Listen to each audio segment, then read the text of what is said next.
Germany and the dramas and excitement of the newest round of the World Rally Championship.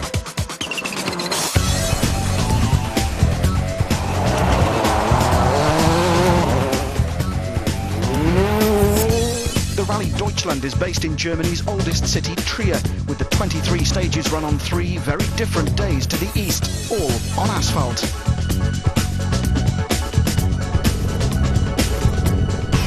Since the first day, the rally's developed into a battle between 3 men, all driving French cars. The Citroën Zara of Sebastian Loeb leads going into day 3, with Richard Burns second and Marcus Gronholm third, both in Peugeot 206s.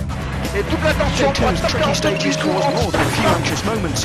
Loeb lucky to escape this high-speed spin.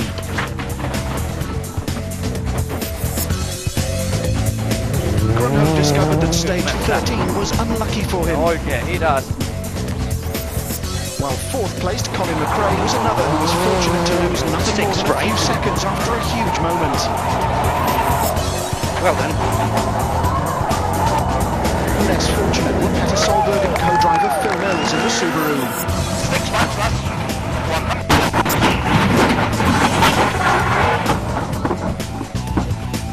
Solberg crashing out has left Tommy Mäkinen to uphold team honours. He'll start day 3 in 9th place. Others would also fail to complete day 2. Skoda's Tony Gardemeister crashing out of the rally on the event's longest stage. The hopes of the local fans were dashed when the German driver Armin Schwarz did likewise earlier in the day. This crash, though, put Schwarz in hospital with a suspected broken rib. Citroën, who had 2 cars in the top 3 at one point, would lose a car on day 2. Philippe Bugalski was caught out by the morning rain.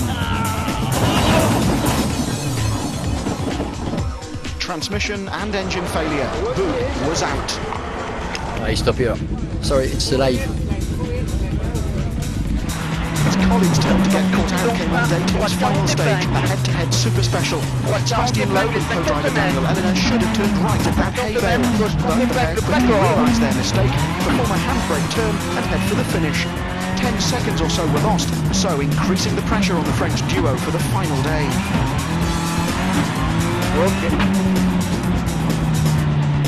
Citroën pour Daniel, spécial terminé.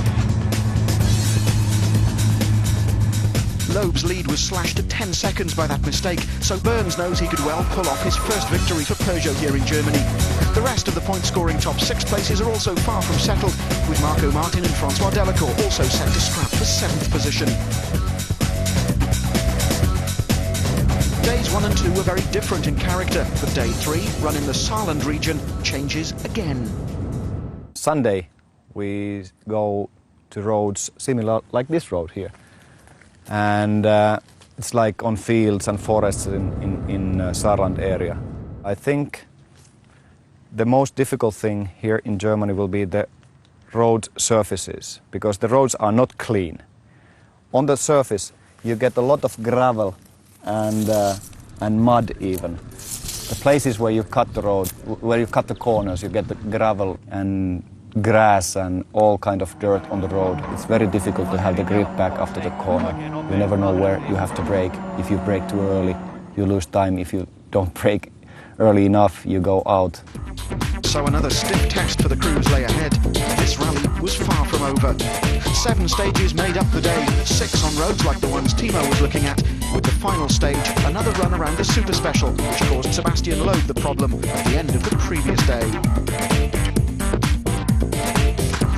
As the crews waited to start stage 17 the day's first, it emerged that the fight for victory was now seemingly a two-way affair. With regard to the championship, though, is it worth risking the points, do you feel? No, I don't think so. It's better to set down now for this. Richard, after that mistake last night at the Super Special from Loeb, he's opened the door a bit more for you. Yeah, he's quite close. Marcus is quite close behind us as well, so I mean, there's only one option today. Sebastian, do you think you can hold Richard Burns off and win your first World Rally today? I hope we'll try, yes. Now we are 10 seconds in front of him, so everything is possible. We have to attack very much today, and we'll see. The 15-kilometre Peterburg stage, like virtually all the others, would see its fair share of incidents. The top 12 will run in reverse order, with Kenneth Eriksson's Skoda given the dubious honour of leading the cars into the stage. The Swede, though, is 8th quickest.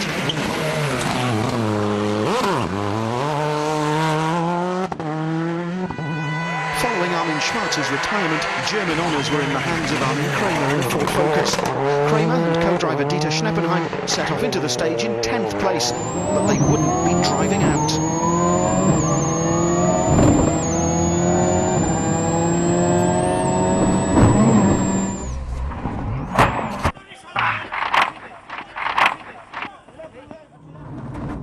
This was a huge accident, but happily both driver and co-driver were unhurt. Running 2 minutes behind the Ford, Tommy Mäkinen and Kai Lindström were the first crew to reach the accident.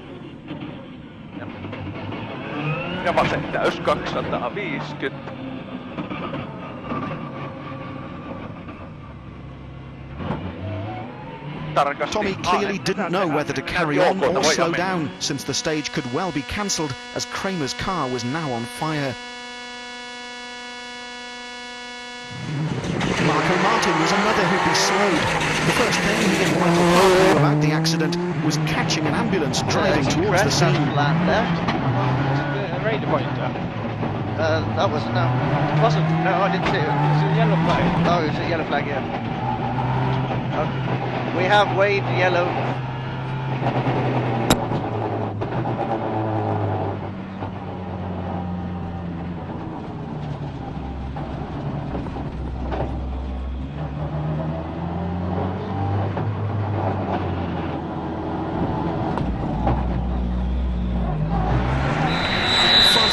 Was the last to tackle the stage before it was halted, but he and Martin had given an estimated time rather than the actual time they took.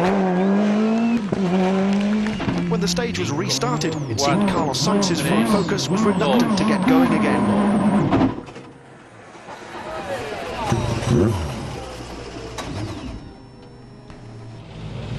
There were two problems. The car had broken the timing beam, so the clock was ticking, plus they were blocking the start area, although that was an issue Luis Moya could do something about.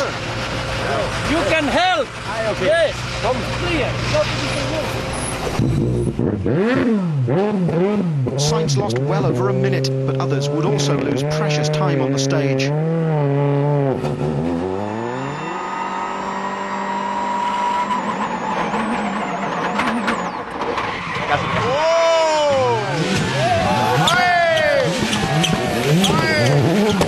In fact, overshot 2 junctions, so could only manage the 7th quickest time. But the question the British fans wanted to ask was, what would Richard Burns do? They soon had their answer. He and Robert Reid were fastest so far. Only Loeb now remained. Devant à droite 120 000 et gauche 130 plus 1000 ouvre et ferme 140. Gauche 130 plus 1000 ouvre et ferme 140. Ferme 140 et 130 mètres gauche à fond. 130 mètres gauche à fond. Okay. Yet another stage win for the Citroën. Loeb's intentions were clear. So his lead had grown to 12 seconds. Grondon was nearly 25 down on Burns, and Colin McRae, Bruno Thierry and Marco Martin were all well spaced out. Sainz's starting problems had dropped him to 9th, but there were suggestions that the stewards were unhappy at what had happened. Stage 18, Saint-Vendelerland, and time to call in the services of the virtual spectator. It might only have been 17 kilometres or so, but it was one of the rally's faster stages. Long straights with the occasional hairpin bend thrown in for good measure. The stage was a test of nerve as much as driving skill and car performance. This was going to be spectacular.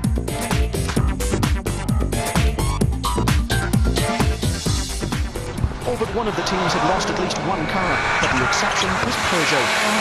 Alpera and Vojto Cylinder were 4th quickest on the stage and 10th overall. But the end of the stage saw the 206 minus its rear screen, a sight quickly becoming familiar in recent months. It's only left, right, fast junction and inside. And there's not big jump, but a little bit too much anyway. Apart from the battle for victory, one of the other scraps worth watching was between Marco Martin and Francois Delacour for 6th place. The Mitsubishi driver was steadily slipping back, however, not that you'd have known from his performance.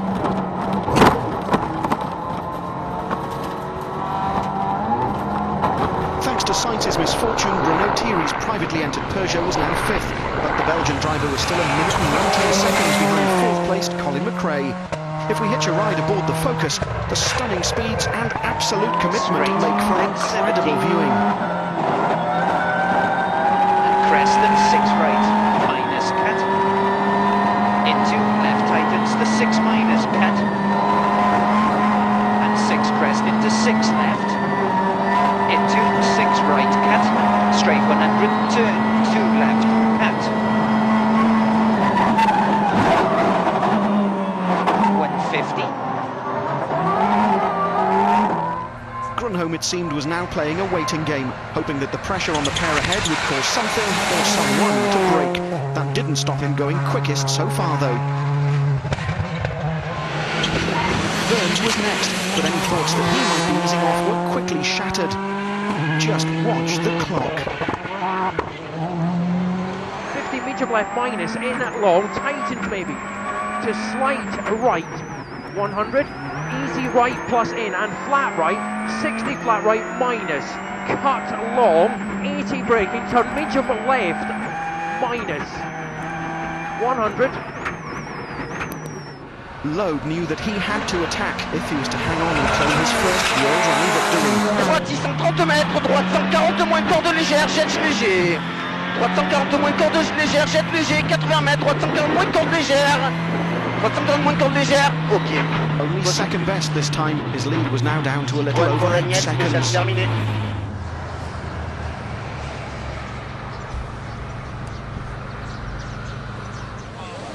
Stage 19, the first run through the 15.8-kilometre Bosenberg test. Part of this stage ran through a small village, and this 90-degree left-hand bend would cause more than a few anxious moments. Kenneth Eriksson, the first to discover that fact. Harry Rovanpera did likewise, but Peugeot's luck had run out, and he wouldn't get away with it. The 206 would soon be out. Marco Martin's problem came in the countryside, but blink and you'd miss it. What Michael Park and everyone else hadn't seen was this deer, which Marco managed to miss. Sainz was exactly 8 seconds quicker than Martin, and was now concentrating on snatching 8th place away from Francois Delacour. But all the attention was on the top 3.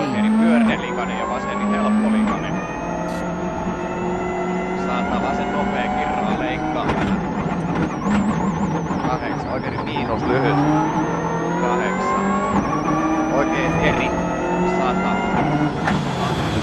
Once again, Grosjean was quickest so far, but the leading pair were still to go.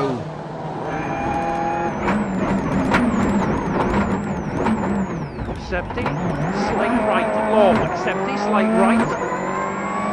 Easy left and fast left plus opens. 150.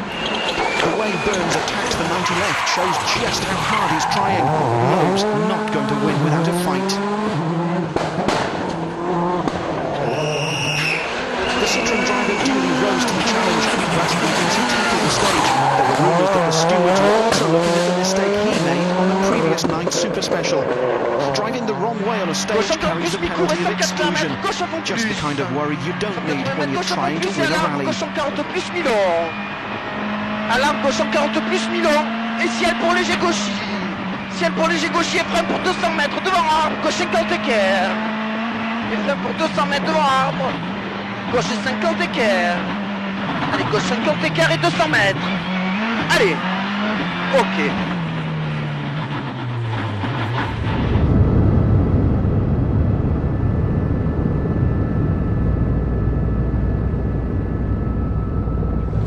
People are talking that perhaps last night at the Super Special you drove the wrong way down the stage at one point, which would break the regulations. Have you been told about that by your team? No.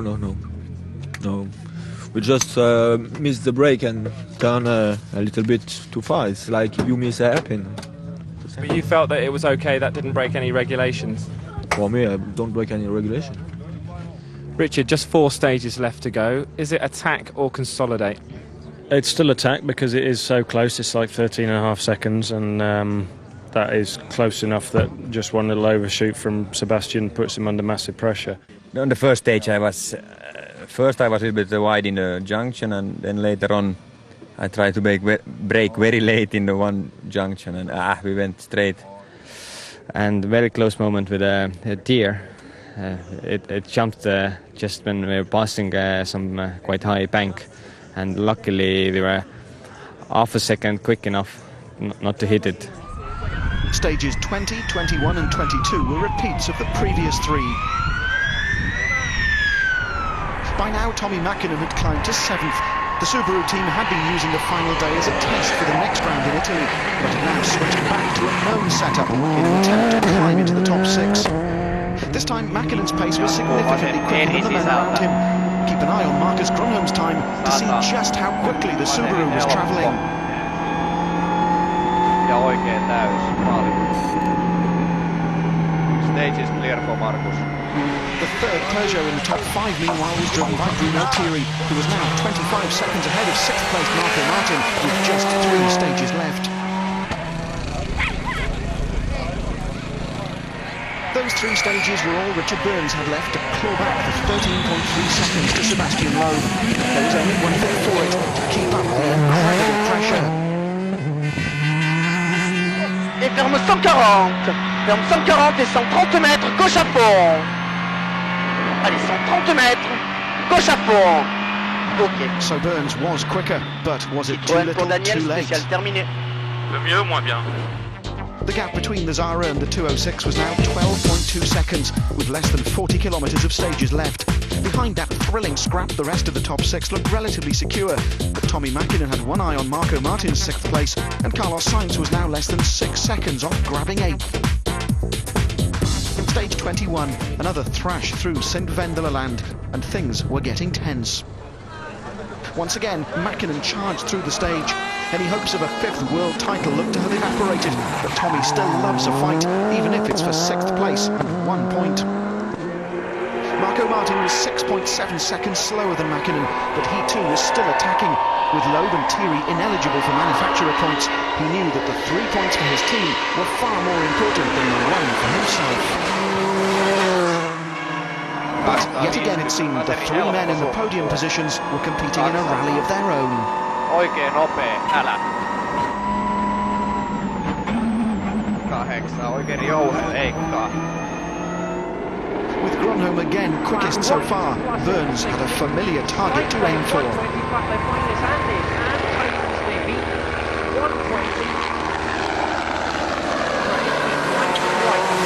Braking long crest, the slight left long 60 turn, 90 left. But as on every other stage today, it was down to those to decide whether it was the red car or the silver one that would be quickest. In the end, he had to settle for second best, just 1/10 of a second slower than Burns, but the pressure was getting to his nose, of all things. You have some blood? Where is this from? Some, yeah, I don't know. My nose began to I don't know.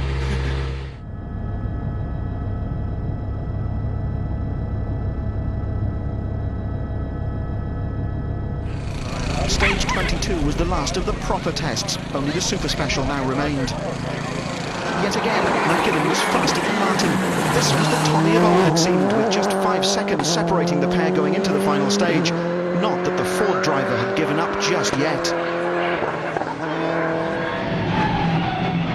200, crest 6 minus right, tightens to junction 3, in line. 70 flat left, 130. Mäkinen, though, was only 4th quickest, since the top 3 had a strangely familiar look to it. Yet again, it would be Loeb and Burns scrapping for the stage win, with Grönholm 3rd fastest. But would it be the Peugeot or the Citroën which topped the timesheets? Left plus cut. 70, flat right to right, max 120. Despite Burns' best efforts, this time it was Loeb who was quickest. This was, though, the closest finish to a rally we've seen for a long while, and was sure to go down to the wire.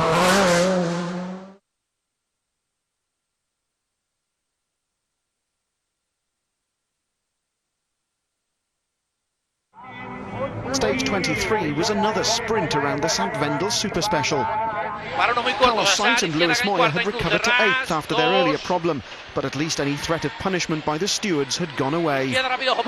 Still, they were unable to score points for either themselves or their team in Germany. It would be a different matter for Mäkinen. Quicker than Sainz, he was already in line for a couple of manufacturer points, but could he edge past Martin and claim the first of the drivers' points as well? 150, junction 2 minus right, and hairpin left. To the Estonians' relief, the Ford Focus was over a second faster than the Subaru, and so 6th place was his.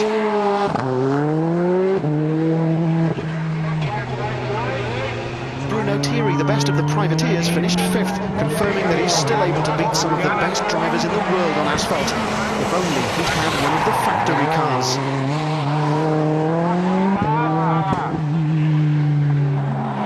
McRae and Nicky Grist would finish 4th, relieved at the 3 points, but still well aware that on dry tarmac, the Ford-Pirelli combination is still no match for the French cars on Michelin rubber.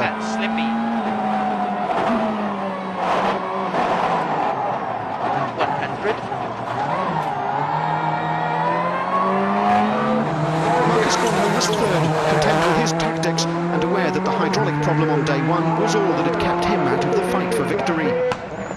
For the final time, Burns would set a target for Loeb to beat. As he crosses the line, the voice of his boss is ready to offer congratulations. To flat right, 60, flat left, long.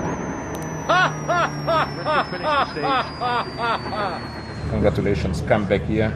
We are proud of you.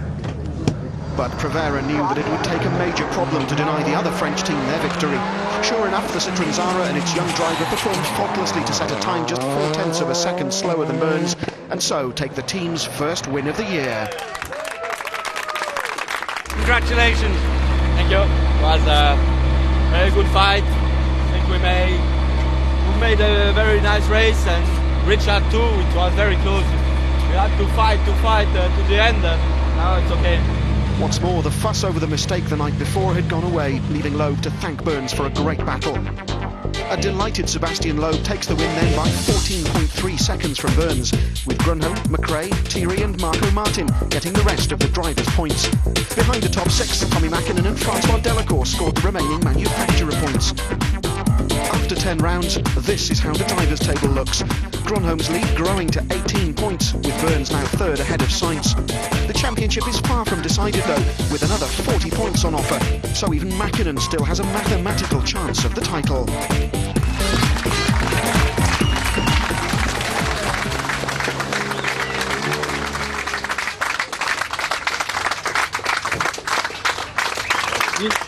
Yeah, I'm very pleased, and to win here, it's the best thing could happen to me, because it's a race which is only at 200 kilometers from my house, and I have a lot of fans and friends here, so I'm very, very happy to win here. There is a bit of a black cloud hanging over you at the moment, a bit like Monte Carlo. The stewards are meeting tonight about this super special incident.